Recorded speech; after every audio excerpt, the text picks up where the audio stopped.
If you haven't touched her intellect and her nervous system first, you are nothing but white noise in a world that is already too loud. The place she once touched first is her sense of surrender. Now, don't mistake surrender for weakness. In the world of high-level intimacy, surrender is the ultimate luxury. It is the feeling that she can finally drop the mask of the CEO, the mother, or the composed professional and simply be a creature of pure, unadulterated desire. But she will never surrender to a man who is rushed. She will never open that door for someone who is vibrating with nervous energy. You touch her surrender by being the most grounded thing in the room. Imagine you are sitting across from her. The air between you is thick, charged with everything you aren't saying yet. You aren't reaching for her hand. You aren't leaning in for the kiss. Instead, you touch her with your presence. You look at her, not at her clothes, not at her jewelry, but into the part of her that she keeps hidden from the rest of the world. You let the silence sit there between you until it feels heavy. When you speak, your voice is an octave lower. You aren't asking for permission. You are setting the pace. You are telling her without a single word that you have all the time in the world to discover her. When the physical contact finally happens, it must be a revelation, not a routine. You start where the nerves are closest to the surface, but where no one else thinks to look. You touch the palm of her hand with the pads of your fingers slowly, as if you're tracing the very lines of her fate. You move to the inner wrist where the pulse is jumping, acknowledging the heat you've already created without even trying. You move to the back of the neck, just at the hairline where the skin is sensitive and the instinct is to lean back. This is the technical seduction. The art of bypassing the obvious to trigger the electric. You are building a fire, not just flicking a switch. Every touch is a question, and every breath she takes is the answer. You are teaching her that you are a man who notices the details. The way her breath hitches when your thumb grazes her jawline. The way her eyes darken when you hold her gaze a second too long. This is how you win. You don't just take her body. You occupy her mind until she is the one reaching for you. Most men will never learn this. They are too busy chasing the end. But you understand that the journey is where the power lies. If you're ready to stop being the man who asks and start being the man who leads, you know what to do. The world of mature intimacy is deep towards, and we've only just scratched the surface. If you want to master the rest of the map, stay with me. This is only the beginning of what she's been waiting for. The air is different when you stop trying to convince her and start trying to consume her. Most men approach a woman like they're trying to win a race, but seduction isn't about speed. It's about the exquisite torture of the almost. You move your chair a fraction of an inch closer, not enough to be aggressive, but enough to change the gravity of the room. You watch the way the light hits the curve of her collarbone, and you let your eyes linger there just a heartbeat too long, letting her know that you aren't just looking at her. You are appreciating her. When you finally decide to bridge the gap, you don't go for the mouth. That's too easy. Instead, you reach out and tuck a stray hair behind her ear, but you let your fingertips trail down the side of her neck, barely making contact. It's a ghost of a touch, a whisper against her skin that sends a signal straight to her nervous system. You see that tiny shiver. That's her body acknowledging that you've bypassed her logic and gone straight for her instincts. You lean in, your lips inches from her ear, and you let your breath hit the sensitive spot just below the lobe. You don't whisper a pickup line, you whisper a truth. Something about the way she's looking at you, or the way you can feel her heart racing from across the table. Now you pull back. This is the part most men fail at. They get a reaction and they push harder, but a master of seduction knows that the pull back is what creates the vacuum. You give her a taste of that intensity, and then you retreat just an inch, forcing her to be the one to bridge the distance. You create a hunger that only you can feed. You take her hand not to hold it, but to explore it. You turn it over, exposing the soft pale skin of her inner wrist towards. You trace the veins there with the tip of your tongue, or a soft brush of your thumb, acknowledging the literal life force pumping through her. It's an intimate territorial gesture that tells her you aren't afraid of her depth. As the tension reaches the breaking point, you move your hand to the small of her back. There is a cluster of nerves there that, when pressed firmly, signals a sense of total protection and total possession. You pull her slightly closer, letting her feel the heat radiating from your chest. You aren't rushing, you are savoring the anticipation, because you know that the before is often more powerful than the after. You look at her lips, then back to her eyes, and you wait. You wait until her breath becomes shallow, until her pupils dilate, until she is practically begging you with her silence to take the next step. This is the art of the slow burn. This is how you touch a woman saw through her skin. You aren't just another man she met. You are the man who made her feel alive again, who reminded her that she is a creature of fire and desire. If you want to know the specific techniques to take this from the table to the bedroom, to turn this tension into an unforgettable night, then you need to be prepared for the power you're about to hold. The path is open, but only for those who have the patience to walk it. Are you ready to be the man she can't stop thinking about? Then don't just watch, take action. The next level of mastery is waiting for you. Once the doors close and the world outside disappears, the energy shifts. It's no longer about the suggestion of what might happen. It's about the deliberate, slow unfolding of what is happening. You don't rush to remove the obstacles between you.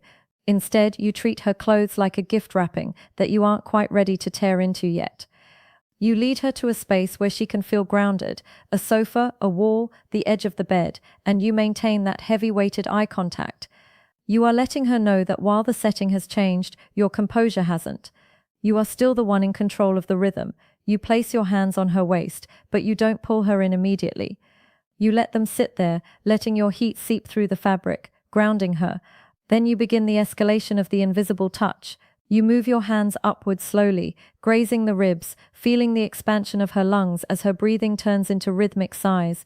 When you reach her face, you frame it with both hands, using your thumbs to trace the line of her cheekbones and the curve of her lower lip. You aren't just touching her, you are worshipping the canvas. This is the moment you bridge the final gap, but you do it with a kiss that is slow, deep, and heavy with the promise of everything else to come. As things heat up, you focus on the transition zones, the areas where the skin is thinnest and the sensations are most electric. You move from her lips to the hollow of her throat, where her pulse is a frantic drumbeat beneath your tongue. You use the friction of your stubble or the softness of your lips to create a contrast that keeps her nerves on edge. You move to her shoulders, peeling back the layers with a deliberate slowness that makes her ache for the next move. Every time you uncover a new inch of skin, you acknowledge it. You kiss it, you breathe on it, you let her feel your appreciation for the woman she has become. The escalation continues by focusing on the tension of give and take. You use your weight to press her back, letting her feel the strength of your body against hers. Then you pull away just enough to make her reach for you. You are playing with the magnetism of the moment. You move your hands to her thighs, your touch firm and intentional, signaling that you aren't just exploring, you are claiming. You find that spot on the inner thigh, miles away from the destination, but humming with the same energy, and you linger there. You let your fingers trace patterns that make her heart race, watching the way her body reacts to the anticipation. This is where the mature woman truly differentiates from the girl. She doesn't want the frantic energy of a teenager. She wants to deliberate, powerful presence of a man who knows exactly what he's doing and why he's doing it. You aren't performing for her, you are experiencing her. You keep your movements fluid, your voice a low vibration in her ear, narrating the beauty of what you're seeing and feeling. You are building a crescendo that isn't just physical, but emotional and primal. By the time you reach the peak of the evening, she shouldn't just be ready, she should be consumed by the fire. You've spent the last hour carefully tending, you have touched her mind, her heart, her nerves, and finally her soul. This is the level of intimacy that leaves a mark. This is the kind of night she will replay in her mind for weeks. If you want to master the final, most intimate secrets of this journey, the techniques that ensure she never wants anyone else, then you are ready for the final chapter. Don't leave her waiting. Master the art of the finish, just as well as you master the start. The fire doesn't end when the physical heat begins to settle. For a mature woman, the most intoxicating part of the experience is what happens in the quiet that follows. Most men make the mistake of checking out the moment the peak is past, but the master of seduction knows that the afterglow is where you cement your place in her mind forever. You stay close, you don't let the sudden silence feel like a void. You fill it with the warmth of your skin and the weight of your arm draped over her, pulling her back into the reality of what you just shared. You touch her now with a different kind of intent. It's no longer about the chase, it's about the appreciation. You trace the curve of her shoulder or the line of her spine with a touch that is soft, lingering, and reverent. You are telling her without saying a word that you weren't just there for the destination.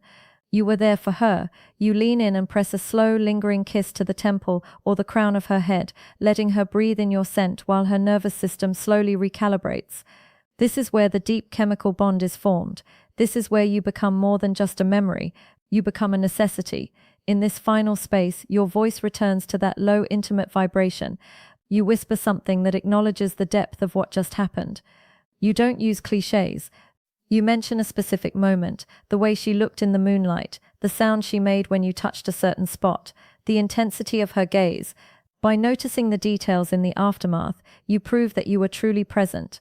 You are touching her ego and her heart simultaneously, reinforcing the idea that she is the most captivating woman you've ever encountered. A mature woman thrives on this kind of authentic recognition. As you eventually move to transition back to the world, you do it with a lingering reluctance. You don't jump up to find your phone or check the time. You make the parting of your skin feel like a slow magnetic pull. You leave her with a final look, one that is heavy with the promise that this wasn't a one-time event, but the beginning of a new standard. You leave a piece of yourself behind in the way you look at her one last time before you walk away. A look that says, I know exactly what I've found and I'm not letting go. Seduction is a cycle, not a straight line. By mastering the art of the afterglow, you ensure that the tension begins to build again. And the very moment you leave the room, she will lie there tracing the spots where your hands were replaying the vibration of your voice and wondering how she ever settled for anything less than the way you just made her feel. You have touched the one thing no other man could reach, her total unapologetic desire to be claimed by someone who actually sees her. Now the power is in your hands. You have the map, the techniques, and the psychological keys to unlock a level of intimacy most men can only dream of. But knowledge without action is just a fantasy. If you are ready to embody this role, to become the man who understands the silent language of a woman's soul, then your journey starts today. If this resonated with you, if you felt that spark or want to learn how to ignite it, show your support by hitting that like button. It tells the world that the art of the gentleman isn't dead, and I want to hear from you. Comment below with the one word that describes the energy you want to bring into your next encounter. Let's start a conversation that matters. Subscribe to join the circle of men who choose to lead. /pep to join the circle of men who choose to lead.